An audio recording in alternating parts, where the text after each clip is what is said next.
बागेश्वर धाम पीठाधीश्वर पंडित धीरेन्द्र कृष्ण शास्त्री उड़ीसा राज्य के समुद्र तट पर बसे हुए जगन्नाथपुरी की 5 दिवसीय यात्रा पर हैं, जहां पर आज यज्ञ हवन और भक्तमाल कथा के चतुर्थ दिवस पर पूरी लोकसभा से सांसद और बीजेपी के राष्ट्रीय प्रवक्ता डॉक्टर संबित पात्रा पहुंचे, जहां उन्होंने बागेश्वर महाराज से आशीर्वाद लिया और अपनी लोकसभा क्षेत्र में 5 दिनों के धार्मिक कार्यक्रम के प्रवास पर उनका स्वागत किया। इस दौरान सांसद डॉक्टर संबित पात्रा ने बागेश्वर महाराज को भगवान जगन्नाथ की नगरी में निकलने वाली रथ यात्रा, आषाढ़ शुक्ल रथ यात्रा के बारे में बताया और हमेशा पुरी में आने का आमंत्रण दिया कि हमारे पुरुषोत्तम धाम में, पुरुषोत्तम क्षेत्र श्री क्षेत्र पुरी में बागेश्वर धाम सरकार आदरणीय गुरुजी श्री धीरेन्द्र कृष्ण शास्त्री जी का पदार्पण हुआ है।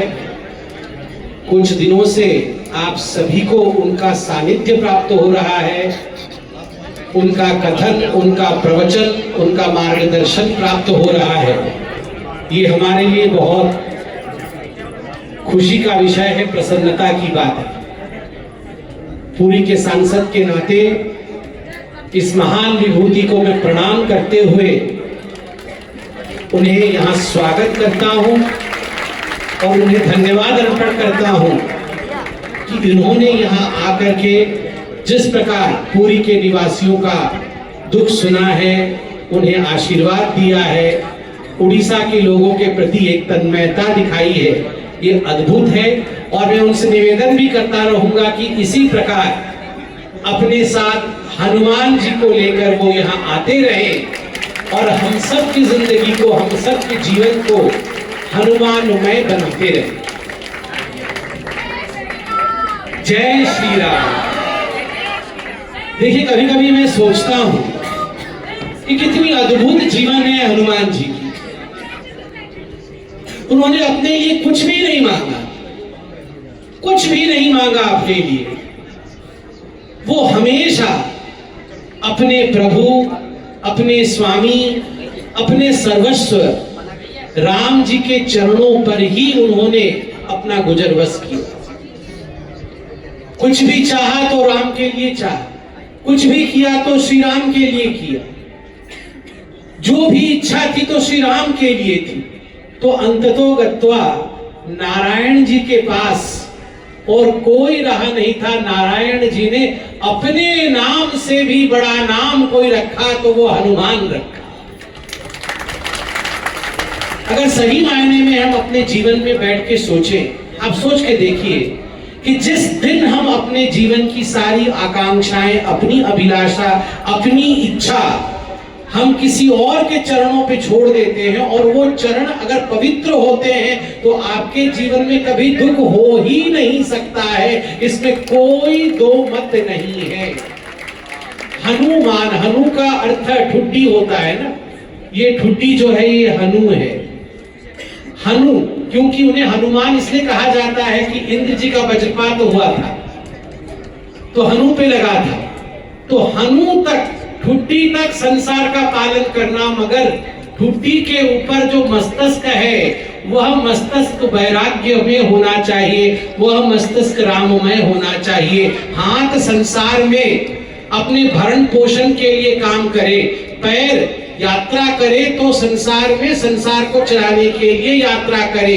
आजीविका के लिए पेट भी पालना आवश्यक है। हृदय की गति संसार के अनुसार चलेगी, किंतु मस्तक में चिंतन, ठुड्डी के ऊपर, हनु के ऊपर का चिंतन केवल महाप्रभु श्री जगन्नाथ का हो, तब जगन्नाथ जी आपके सभी दुखों को हर लेंगे। ये हमें सदैव याद रखना है। और अधिक तो हम सब महाराज जी को सुनेंगे, चूंकि आप हमारे क्षेत्र में आए हैं। मैं हमेशा कहता हूं ये अद्भुत क्षेत्र है। महाप्रभु जगन्नाथ अद्भुत है, ऐसे देव कहीं नहीं है। ये देवों के देव है, अनादि है, अनंत है। ये एक ऐसे देव हैं जो मनुष्य का जीवन जीते हैं, मनुष्य के जीवन की तरह। आप सोचिए, आपने कभी ऐसा भगवान देखा है जिनको ज्वर होता है, जिनको बुखार होता है? इनको बुखार होता है। स्नान करते हैं, स्नान करने के बाद 108 कुंभ से जब स्नान पूर्णिमा के दिन स्नान करते हैं तो इनको ज्वर हो जाता है, बुखार होता है। बुखार होता है तो इनको क्वारंटाइन किया जाता है ट्रीटमेंट के लिए, और क्वारंटाइन भी कितने दिन का? 14 दिन का। जब कोरोना हुआ था उस समय भी 14 दिन की क्वारंटाइन हुई थी। अब सोच के देखिए ये सनातन कितनी साइंटिफिक है। भगवान की चिकित्सा होती है, मनुष्य चिकित्सा करते हैं भगवान की, और उसके पश्चात भगवान भी उब जाते हैं कि चलो मुझे अपनी मौसी के घर लेके चलो।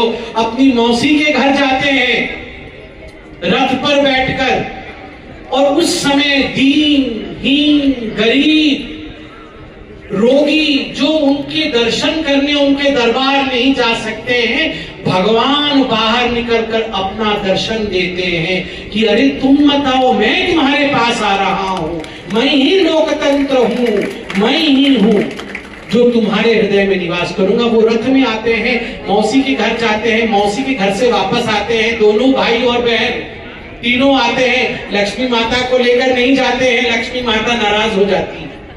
तो लक्ष्मी माता नाराज हो जाती है तो जब महाप्रभु जी प्रवेश करने वाले होते हैं मंदिर में रथ से उतर के, लक्ष्मी जी गेट बंद कर देती है, दरवाजा द्वार बंद कर देती है। रहो अपने भाई बहन के साथ, मुझे छोड़ के गए थे।